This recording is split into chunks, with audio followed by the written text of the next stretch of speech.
is the story of Unison Research and Opera loudspeakers. And it's a story about how my unhealthy obsession with speakers got me to Italy? Oh yeah, it's also about family.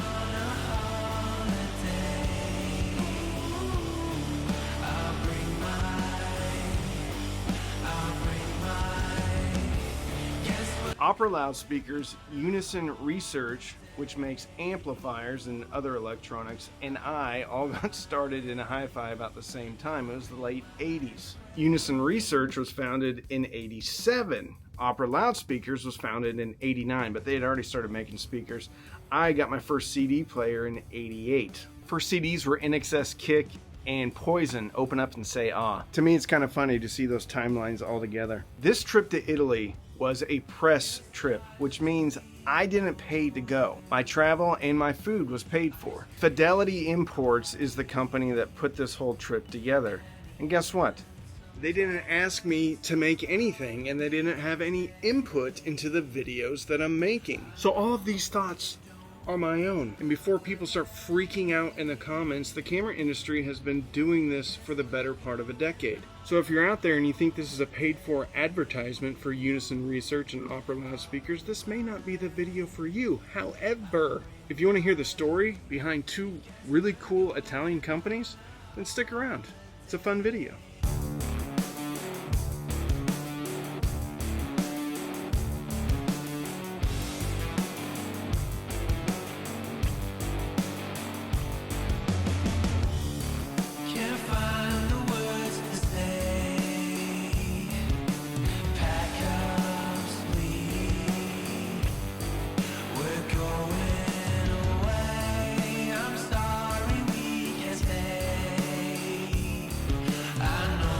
Last day of school for my kids, my girls. I have no idea how I'm gonna make it through the summer considering that I work from home. So this is the tale of two Giovannis.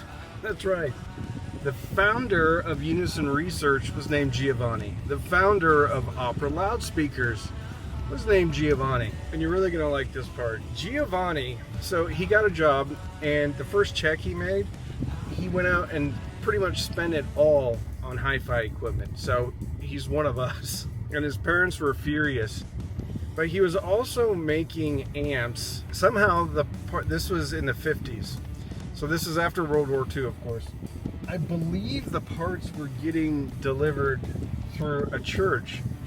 So one of the priests saw all these electronic components. He was doing stuff with 845 tubes, which I guess were used during World War II. And the priest got suspicious. So he reported him to the authorities.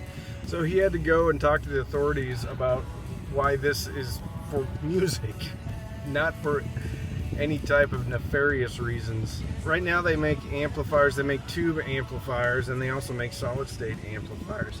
And the price ranges from around $2,000, well, all the way up. They are going to send me the most affordable integrated amplifier. It's in the Unico series. So I'm really super excited about that. Ugh. The last day of school is a great day to shut down one of the roads. Giovanni put on a master class in amplifier design, and he doesn't speak great English, but he got on a whiteboard and just started sketching out all the stuff behind his philosophy of amplifier design. And then he started talking about negative feedback, and if you don't want to nerd out, you might want to fast forward about 30 seconds. Anyway, he was talking about negative feedback, and that what that does is it pushes down distortion. But he talked about when you do that, it messes with the timing. And we're talking about like nanoseconds. But he said when it messes with the timing, it smears the music. It was fascinating.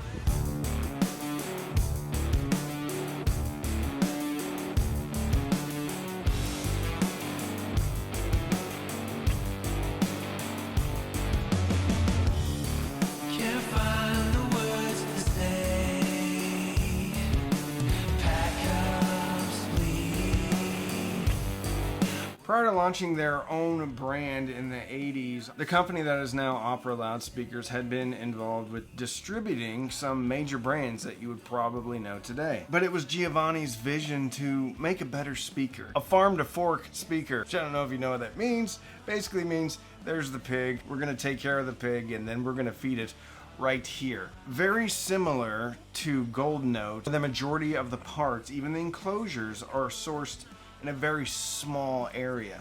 We try to source everything local because we would like to have the control of the things that we do. If there is some problem with the supplier, we can go and visit them. In fact, next week I'm going to visit the cabinet manufacturer because we need to find a solution for something, you know. So it's good to exchange the idea, and there is a kind of collaboration. So I was talking about the family. The family is even our supplier, you know. They come in here, we have, you know, meeting and everything. We try to find a solution together. We need to go with the people that they have the skills to do things, and we need to follow the advice sometimes. The cabinet manufacturer is 40 minutes from here. The PCB is close to that manufacturer too. It's like 30 minutes from here. The capacitor, we have some company that is in Milan that is doing some capacitor. That most of the capacitor that we buy is Vima or Mundorf. In this case, it's the only way that we can control not the value of the product, the resistor or the component, but we can control the quality that we want. And when we start to do that, it was like a big changes in the company, in both company,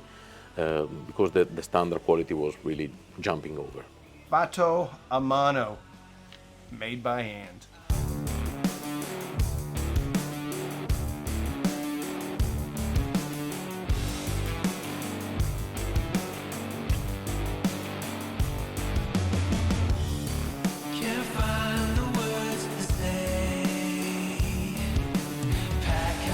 What's one thing you learned from your father? Always tell truth to people and respect the people. Did your father ever catch you in a lie when you were a kid? Yes, Okay. when I was young. What did you lie about? He asked me if I went to school and I was not going to school. Very good. What was your punishment? He kicked my ass. What do you think was a turning point in the company? The latest main things was when my father passed away in the 2020, that with the team we decided to do the things that we like. It's not that before we did something that we don't like, but maybe sometimes we follow the market. And now we are always, you know, following the market without losing our soul. Okay? What is your soul? Soul is the valve, you know, fundamentally, especially for Unison Research. In multiple ways, as you can see, because we have the hybrid and we have the pure valve. For us, it's like our stamp. It's better do it one time and do it better. Yeah. That's it. My father passed away the May 10, 2020, and it was me, my mother on that time, because my brother was not in the company, and we take over the company in the COVID time. Really big pressure, you know, because from one day to another, like you wake up in the morning and say, we need to do something. Maybe with the difficulties, you understand really what you want to do. Actually, I have to say thank you to my mom, because it was like my right hand for many things. And when I was down, he bring me up, and I did the same with her. That one was a critical time, not in terms of sales, but it was like how to manage all this. I think it's not just a business, it's a family. But it's a family between me, my mom, and my brother, and it's a family between me, my brother, and our team, and even our distributor. This is what we create, the kind of mood that we create all together.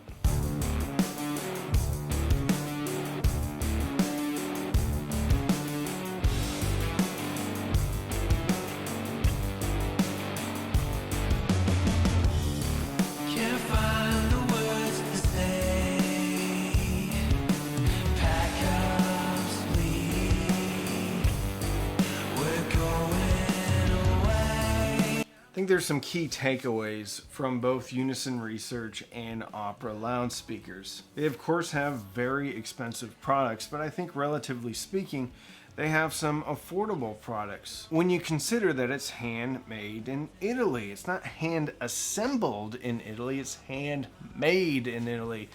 They're sourcing as many parts as they can from local areas. The cabinetry on their speakers is next level. And for me, the story is in the family. Giovanni Sacchetti, and I'm sorry if I butchered his last name, and Giovanni Nasta. The Nasta family is now also running Unison. Giovanni is still there, but as far as day-to-day operations, it's all being run by the Nasta family. The mom and the two brothers. And Bart's son, who I believe is 11, is also having some input on speaker design. So I anticipate there will be a third generation of Nastas in the speaker building business. As a YouTuber in the audio space, some people think I'm a reviewer.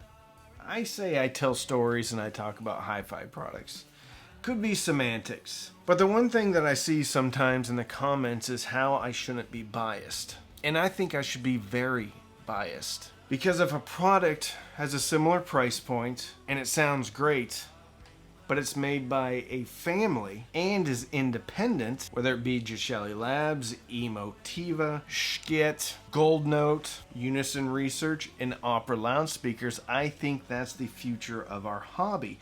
Why? Because you don't have accountants in charge of how the products are made. And the really interesting thing for me is to start to explore the most affordable tier of these high-end companies. And I get it. Most of these products are going to be aspirational products for most people. But when you have the design philosophy, when you have the quality control, and actually I was looking into it, you have retailers that allow you to trade up products. So I think for some people, both of these companies need to be considered. Outside of their listening room, I haven't spent any time with Opera loudspeakers or with Unison Research. However, I'm hoping to get some very soon. Personally for me, I want to spend my money with companies that are passionate about audio. And as customers, it's great to have all of these choices. And I'm honored to be able to tell their stories. And hopefully there'll be more things to tell about both of these companies. And you've got to check out my video about Gold Note, which is another spectacular company, hand making everything in Italy too. Check it out. I'll put it right here. Thank you so much for watching.